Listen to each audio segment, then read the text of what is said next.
Hey guys, thanks for tuning in. Today I'm going to install a $49 blow-off valve kit that I pieced together myself on my N54 powered BMW.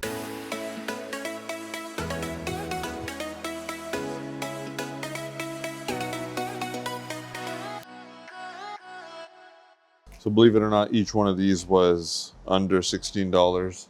The tubing was about $17. And I'm just trying an experiment here. I'm not necessarily going to recommend this for everybody, but hey, if this works out nicely, you can get diverter valve upgrades for less than 50 bucks. So I got these on Amazon. This can be unscrewed. If you wanted to put like a horn on there and have it be a blow-off valve, but right now they're in diverter valve mode. You know, it's kind of hit and miss with cheapy blow-off valves. Either they work great right out of the box and you can rely on them for good, or they're garbage. But this is just for content. I could have found a way to maybe get a set sent to me or a really heavy discount to make a video on them, etc. I'm doing this for you guys and for content. If it works out, then hey, this is really cheap and it doesn't look that ghetto. So basically you can adjust how stiff you want it to be. I'm gonna try to push these beyond 25 PSI. So I'm going all the way stiff, but you can play around with the adjustment. There's nothing that stands out alarming in terms of quality. They seem decent. They seem like they'll hold. Because the first thing you do is basically blow through both sides and see if you get a leak right out of the box. Pretty simple design, really. You have your spring, an O-ring, it's all greased. One thing I'm always conscious of with this platform is you got the guys that will spend 10 grand and try to make a 10-second car, money's no object. And then you got the guys that just got into this platform. They're weary of what it's going to cost to keep it on the road, but they're looking for help. That's why they found my channel, picked it up for 6,500 bucks, trying to get as much power for as little as possible. You know what? This is catered to those viewers. If it works out, great. If not, then at least you know that you shouldn't even try. But I figured it'd be interesting content. So the kit does come with 2 hoses, 2 clamps, and brass adapters to fit your stock vacuum lines. I believe these are primarily meant for Volkswagens. Now the funny part of this video is I was looking for flexible 1-inch tubing that's PVC based or is going to be able to handle extreme temperatures and whatnot. And I came across this. This will fit right over the valve and you can kind of shape it to go with the factory routing without it kinking. Anybody that knows these cars knows that these stock diverter valves sound really good, but they just can't handle high boost and they're really cheaply made, if you had to ask me. They do their job, but you know, there comes a point where it's time to replace them. So I'm gonna get busy getting them removed.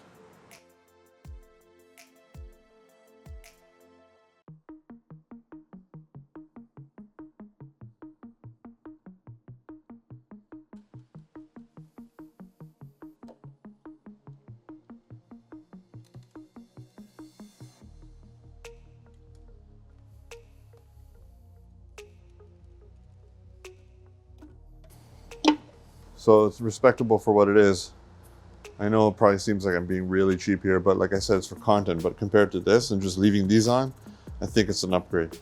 But these do actually hold up to 25 PSI until they just completely let go. So respectable, but time for a change. So there's 2 adapter sizes, depending on what your car came with stock. This would easily go on the line, but I'm not gonna trust that.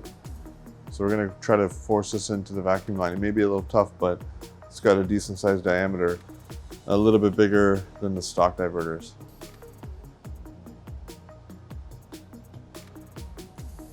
I did replace my vacuum lines at one point, so they're in good shape. Keep that in mind. Yours may be very brittle. If you're trying this, you'll be surprised, so be ready. There's 2 included hose sizes. I'm going to use the bigger one, of course. So inserted those on there, nice fit. To be able to connect the stock valves to these aftermarket outlets, I had to use electrical tape to space it out. And for the people that are thinking this is absolutely crazy, why would you risk it? Like, again, I'm making content, so I do take more risks than the average person probably should. But when blow-off valves are cheap and not made well, they don't just not vent, they just leak. So it's not like it's dangerous. Either they're not going to hold the boost or they're going to hold the boost. You don't have a situation where they just seize up usually. At least I've never heard of that. So we're going to insert one of the valves straight in. Nice proper fit. I'll probably crank that hose clamp down after I get the angle figured out. Make sure you tighten this down as much as you can.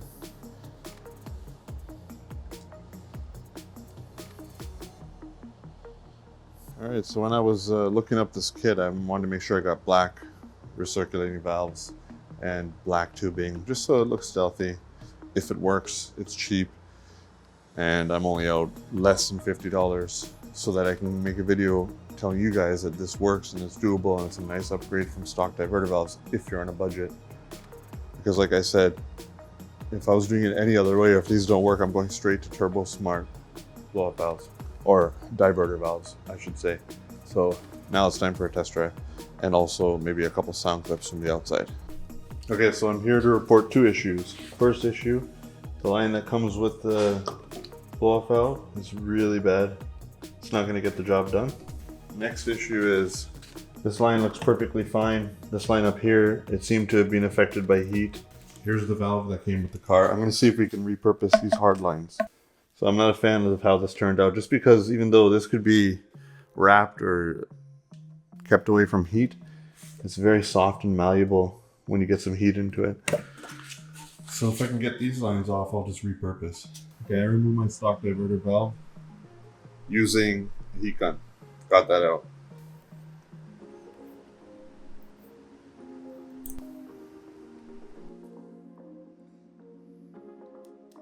You don't need any electrical tape or anything on the other side. It just fits over it nicely.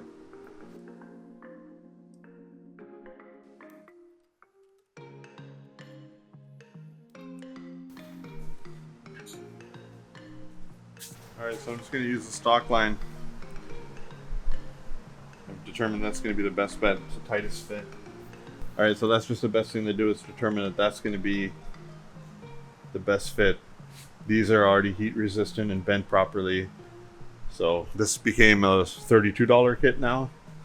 They seemed like they were holding boost just fine. So I'm gonna go verify that for you, do a log and make sure that it's holding the PSI I'm expecting.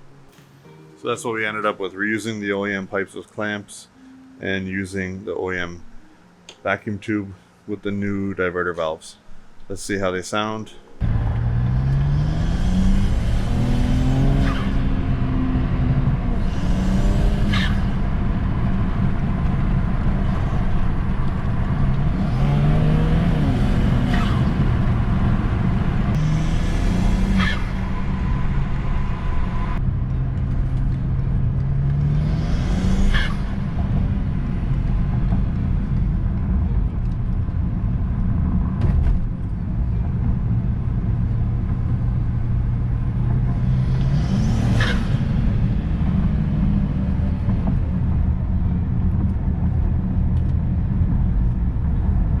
So 26 PSI is no big deal for these valves, and they're very crisp sounding. I had to fix those lines for everything to be proper.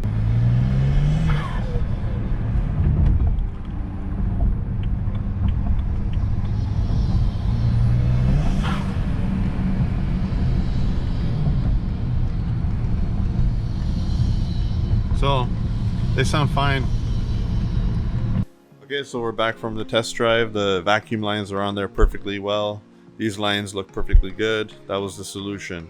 You heard the sound clips. Sounds nice and crisp, and I actually made 25.8 PSI.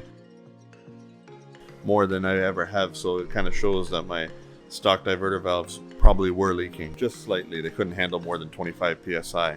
So I did upgrade my turbos, and there's a lot of people asking about how they're performing. So far, they're really awesome. Zero issues, and they're just making power all day long. But I'm waiting on my tuner. That's why I wanted to throw this video out there.